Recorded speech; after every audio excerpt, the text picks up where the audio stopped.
Wall Street Memes Casino, I'm fine. and Sportsbook. This is Joe Pugh for IFL TV. Absolutely delighted to be joined via Zoom with Mr. Steve Cunningham. First of all, how are you, sir? I'm good. I'm real good. Yeah. How have you been since retirement? I see you're doing your comics. It looks rather exciting. Yeah, I haven't officially retired, but yeah, it's coming. I've been doing great, man. Comic books, most definitely, man. I got the USS Comics company turning turning fighters into superheroes. I'm on my fourth comic book, which is about Austin Trout, former WBA world champion and now bare knuckle uh world champion. My first three was like a three-part series about me and Mansoor, Amir Mansoor. You guys remember Hardcore Mansoor? And just working, man, drawing, got a lot of other guys in the lineup. And it was a fun thing. Training my sons, my 21-year-old Steve Jr., he's 2-0 as a professional, welterweight, working on his third fight coming up in March, and training my 13-year-old son, Cruz Cunningham, three-time national champ. USS Fight Academy, the gym. We just moved back into a new space. So, just working, man, really working. So there's still a lot of fight left in the Cunningham bloodline, yeah? Oh yeah, no doubt, no doubt. Me personally, I was talking with the bare knuckle guys also about jumping in there with the bare knuckle guys. So we'll see what I would love to, and really, I'm trying to buy my own gym. I want my own space.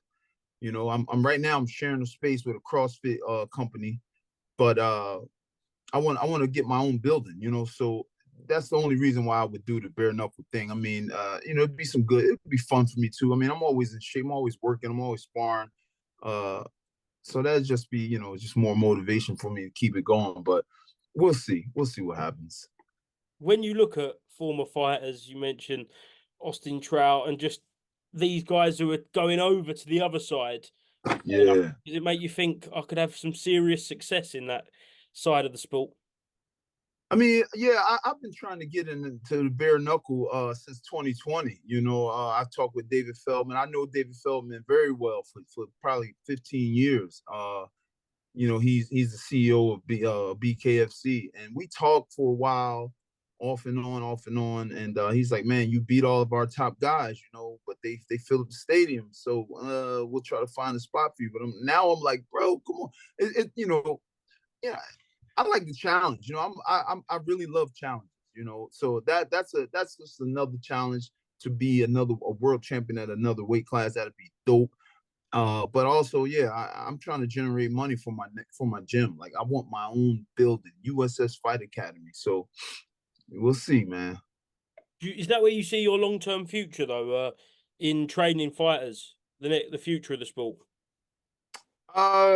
Yeah, I see a future in that, but just other things, not just that solely. I commentate a lot of fights, which I didn't mention. I commentate fights throughout the Philadelphia, Pittsburgh area.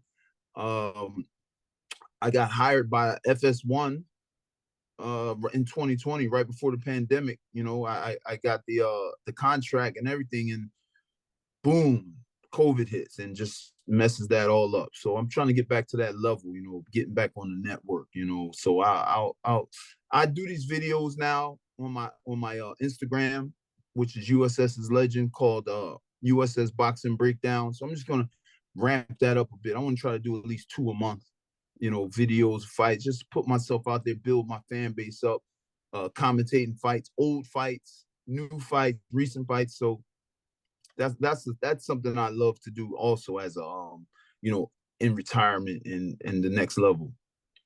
So you still keep up to date with all the big fights, still enjoy it, still got a love for the sport? Yeah, yes, love it, man. I love, I was a fan before I was a fighter. I started boxing at age 19.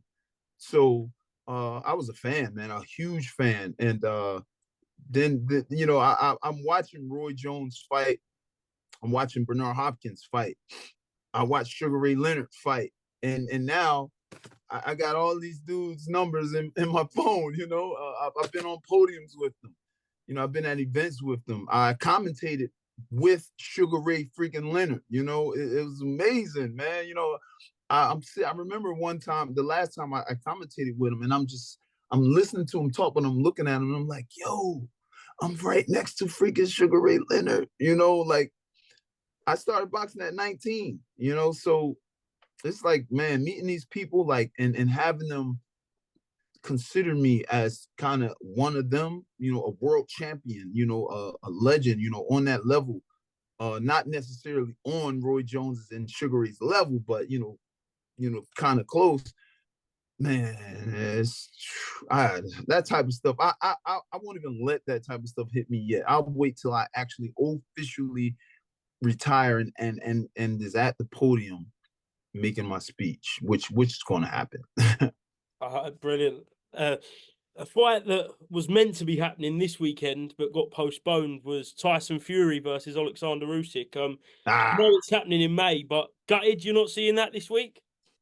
I'm very gutted, man. I'm pissed. I'm disappointed. But I get it. Fury got the cut. Yeah, man, that's it, man. For all the beans right there. We were this close. It just didn't happen. But I think Fury can use the time to prep. They both could. I know Usyk is like, I'm ready. With the crazy eye, but. Fury has his antics. He has his things he does. Who knows? He could have did this on purpose. That's a tactic. Do what you got. Whatever works for you. But that's a fight everybody wants to see. Yeah, I think it's over 10 years now since you fought Yeah. Tyson. When you did, I know the press conference was fiery. It was such a great fight. You put Fury down. Did you know after that fight that he'd go on to become the lineal heavyweight world champion? No, did not. Hoped he would, because it's like, man, this guy just beat me. I hope he, you hope the guy who beats you just goes on and becomes the greatest, and I mean, that's what he's calling himself. Some people believe him, but I was very surprised when he beat Vladimir. I thought Vladimir would handle him, but it seemed that Fury got into his brain. Fury got into his heart, and Vladimir just was gun shy. He just didn't throw any punches. Fury was boxing beautifully, connected, scored, easy win. It was a very easy win. It was disappointing performance on the for the fans of Vladimir, but Fury took that. So that was great, man. That was dope. Do you think Tyson Fury's the best you was ever in the ring with? No. Nah. Fury wasn't the best I was ever in the ring with. No, by far. The best I was ever in the ring with was I'd say Guillermo Jones. I'd say Guillermo Jones. What was that? 2006. Yeah, Guillermo Jones was very tricky, crafty. It took every bit of me to figure him to beat him. It was a split decision win. And moved it a little bit. It was a split decision win, and he was crafty. He was my size. We were the same like height, arm length, boxing ring intelligence was there, but he just wasn't in shape like me. That's the one thing that I edged him on, and I was like, whew. But yeah, Guillermo Jones, man, he had a good jab. He had good combinations. It was hard for me to land what I wanted to land, and I really had to risk. That was the fight where I felt going in for something, I was going to most definitely catch something going in or coming out. But, I squeaked through that one. And I wanted to rematch. We were supposed to rematch on Showtime for the IBF title, and he didn't get on the plane for whatever reason. I don't know.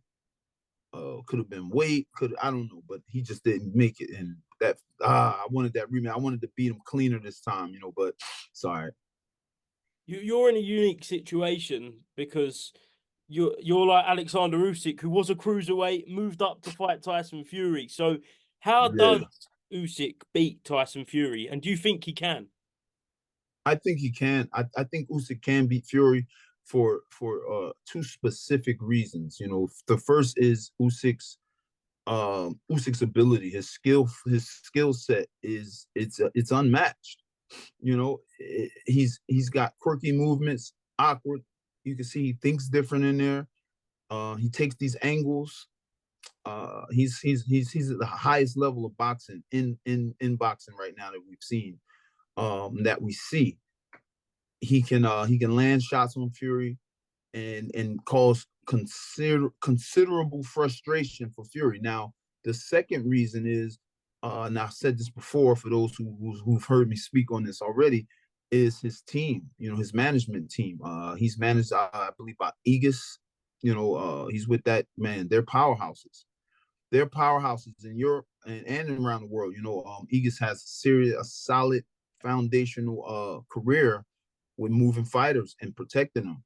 So with Fury, we all know that Tyson Fury uses some tactics that are borderline. I'd say borderline. I won't say illegal, you know, because he hasn't been disqualified yet for them, but they're borderline, you know. And they gain him an advantage. Him being 6'9", 260 pounds, all you take a couple of his block it, lean on the guy, you know, just lean on him throughout the fight.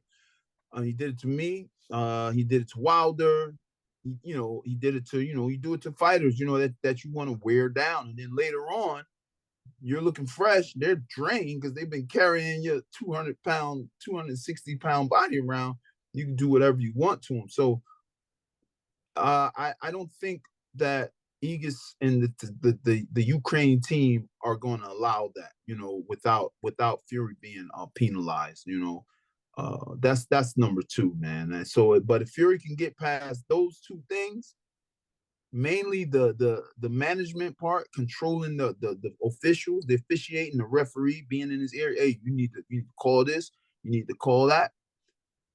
Fury could beat him if he can get past that. But outside of that, I'd lean a little bit towards Usyk. Was you shocked by the Francis Ngannou performance? Someone coming from another discipline. We spoke about bare knuckle earlier. He's a UFC heavyweight champion. He come on and put Tyson Fury down, and it was a very close fight. I was shocked by the knockdown, but every like, oh, okay, he knocked him down. I mean, with Tyson Fury, man, if Tyson Fury gets knocked down and he's awake, he's up, he's not staying down. He's not going to stay down. So when Ngannou knocked him down, we saw it was just a good shot that put him down. Fury gets back up and he turns on. What I was shocked at was the fact that Fury took Ngannou lightly. The way he took him so lightly, the weight he came in at, it's like he didn't even train for Ngannou. Ngannou had the night of his life. And, it was told to me years ago by Brother Nazim, we fought Jan Pablo Hernandez, and we watched him fight all these other guys. We watched film on him, and he looked okay. He looked okay, when he fought me, he got in there looking like an elite fighter, and Nazim was like, listen, these guys know what they're going up against, so they prepare for it. They prepare, they do their best, they do better than their best. So that's what Ngannou did. He's going up against the elite of elites in the heavyweight world, actually one of arguably the best heavyweight in the world, according to Fury. So Ngannou got the best shape he ever was in, that best help. He had Mike Tyson up, man, listen. And he came with the heart, the warrior, the heart of a warrior and champion. Fury, I'm gonna beat this guy. Eating some candy bars on his way to the ring, probably didn't train well for it. And who can blame him? Ngannou's an MMA guy. He's not a boxing guy. When we fighters spar MMA guys, I mean, I fought Frank Mir, two-time MMA UFC champion. I was just playing, it was no real threat there, so I can't. I understand what was going through Fury's mind. Like, this guy's nothing, but Ngannou's no Frank Mir. You know, Fury should have took that a little more serious. But I mean, he still won the fight in my eyes. Well, that fight and the Usyk fight is over in Saudi Arabia. It's becoming the mecca of boxing at the minute. A lot of money, a lot of big fights being made. Do you wish that Yeah. the Saudi Arabians were around when you was in your prime and you could have maybe got one of those big paydays? Ooh, do I? Yes, yes, man. They throwing all kind of money around. Like, oh my goodness. I wish I'm actually trying to get in touch with the broadcasting team that's involved with the fight, because I would love to go be part of the commentating team. It would make sense. You Certainly know, would. it would make some serious sense. So if anybody out there listening, if you got the contact, hit me up.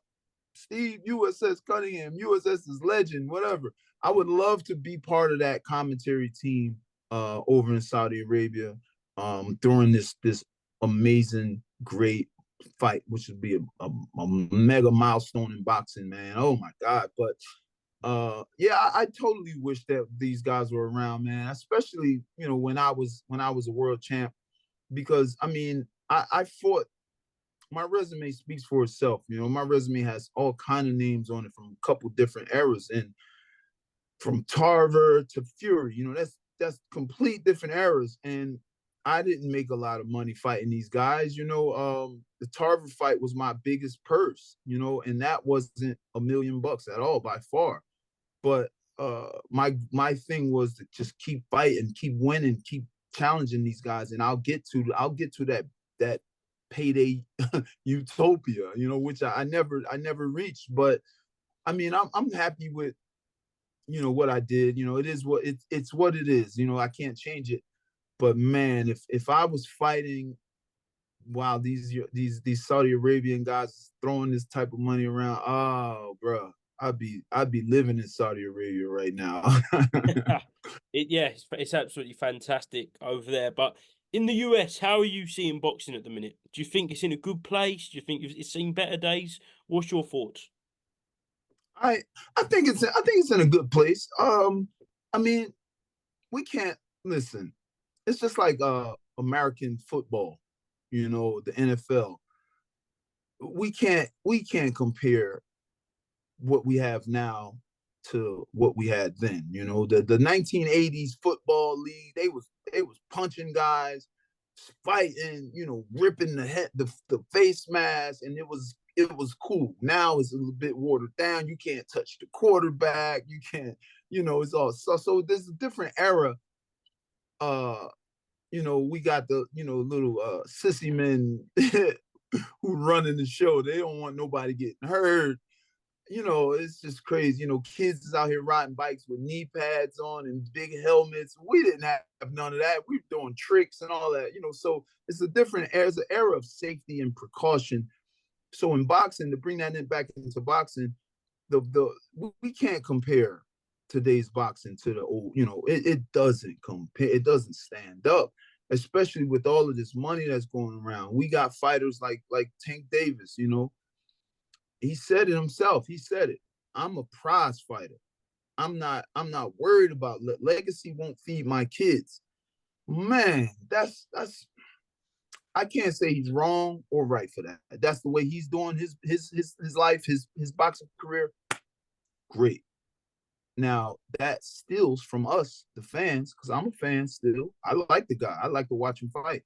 I think he can be I think he can be an all-time great, but we just need to see him get in there with some of these top guys. And they're not doing that. They're not doing that. I would love to see him versus Haney. I would love to see him versus Shakur. Even though Shakur may come off as boring to some people, not to the boxing minds. I love to see the kid work. But I also think a guy like Tank's gonna make him work. He's gonna have to work against a Tank. But we won't see that. I don't think we'll see these fights because Tank is worried about, which is not a negative for him, for the fans. Yeah, he's just worried about making that money. It's entertainment. So he's heavy on the entertainment part. I'm just gonna fight this guy, that guy. I'll keep it safe, make it a little risky. I'm gonna go over there, fight kind of Ben. You know, guys he knows he should beat on paper, like keeping it real. but he'll make a big gate on it. And hey, that congratulations, you know what I mean? Because really, at the end of the day, that's what fighters want. Shit, I trade my belts in for 30 million quick. You get what I'm saying? But the legacy part is what I dreamt of as a kid.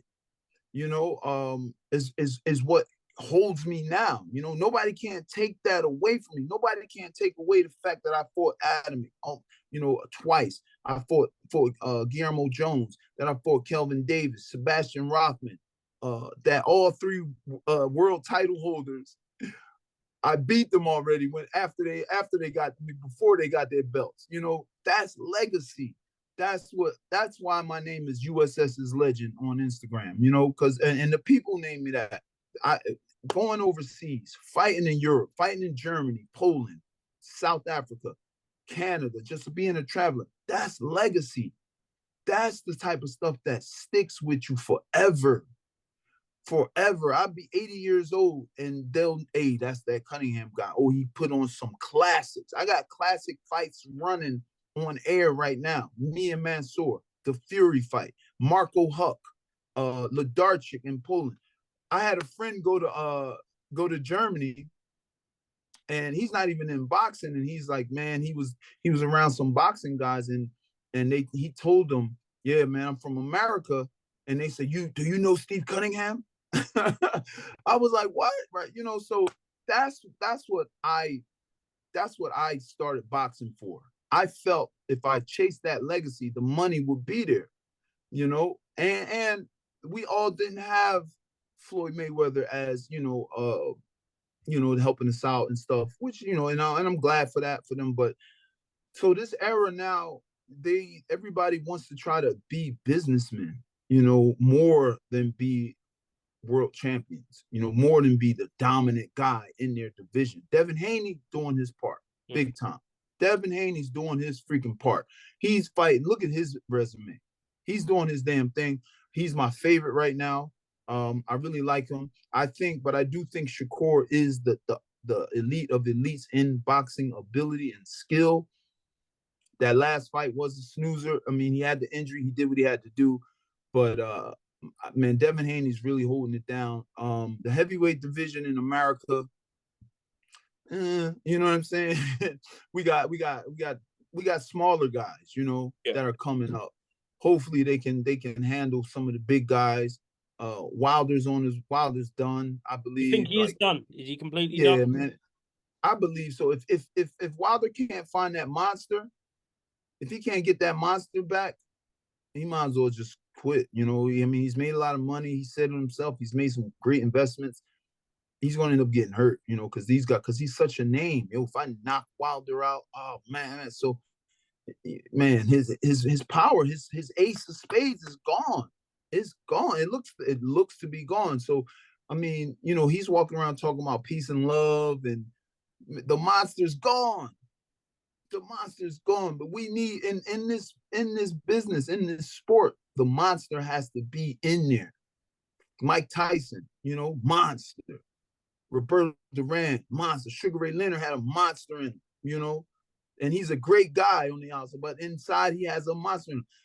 Deontay Wilder's monster is gone, bro. Steve Cunningham I still got that monster, man. It's still there, you know, but I don't think you should ever let go of that monster. Don't ever let it go. Keep it, but you just got to learn how to control it more.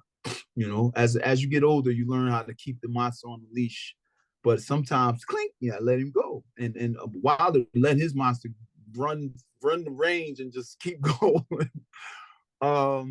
Who else in America? Yeah, I mean, we got big, you know, guys like Baby Miller. Jared Anderson? Jared Anderson. That's one of the smaller heavyweights I was thinking of when I said that. He's got good ability, man. He's a dope fighter. It's just size, man. You know, going up against these bigger guys, will he get up there and be able to go up against a Joshua? You know, dudes like that. What are the Hergovs, or however you say his name? Hopefully I beat that. Yeah. Hergovics, there you go. You know, guys like that. Whew, you guys is monsters, man. You know, they're not and skillful, athletic. So, what else we got, man? Cruiserweights in America. What we got? We got Bulletproof. he's pretty decent. He's putting on putting some good action in there. He did lose in Saudi Arabia, I think, last year, but he just won some title. I mean, yeah, the state of American boxing it's okay, it's good. I'm cool with it. I just don't like the trying to imitate the Floyd model. Like, man, listen, dudes, fight. I got into it with Tank on Instagram last week. It was under the post of the Saudi Arabian prince or king, whatever. I'm sorry, I'm messing your excellency's title up. Yeah. But when he said, he wanted to put so many hundreds of millions up for the Devin Haney Tank fight, Tank responds back, send 2 Ferraris to my house and we can talk. And it's like, wow. So I commented like, hey, oh, I'm sorry. Then the prince responds back, I'm gonna send you 2 gloves. I ain't sending you nothing else but 2 gloves. So I'm like, hey. So I made a comment like, listen, the prince or your excellency says, I mean, he's a businessman. He's doing world business on the world business level. Boxing is his entertainment. Boxing is just something he's trying to help. And it's like, you're trying to stick him up for 2 Ferraris. Like, bro, you could fight for 150 million, buy us 10 Ferraris. What the freak? So Tank sees my comment and he comments and says, I guess he tries to make a fun of I see you not doing so well or something like that, which I don't know what the fuck you're talking about. I'm doing great. But I just told him, I said, listen, Tank, man, I'm a fan, but I think guys like me in my era and beyond, we spoiled the fans, because we was fighting top guys back to back to back, fighting top guys. You guys ain't doing that. The fans want to see fighters fight, especially if these dudes making that type of money. Bro, you should be fighting somebody, that's a 50-50 fight. Or there's times I jumped in the ring where I was supposed to lose and I won. And, the Fury fight, most definitely. But I lost that, but I put on such a great performance that became part of my legacy. So, man, I would love to see these guys just put on, man, get in there, make it happen. So would I. Just last question, Steve. Thank you very much for your time today. Prediction, how do you actually think Tyson Fury and Alexander Usyk is going to go down if you had to put your money on it? I'm telling, if I had to put my money on it, I think Tyson Fury gets disqualified.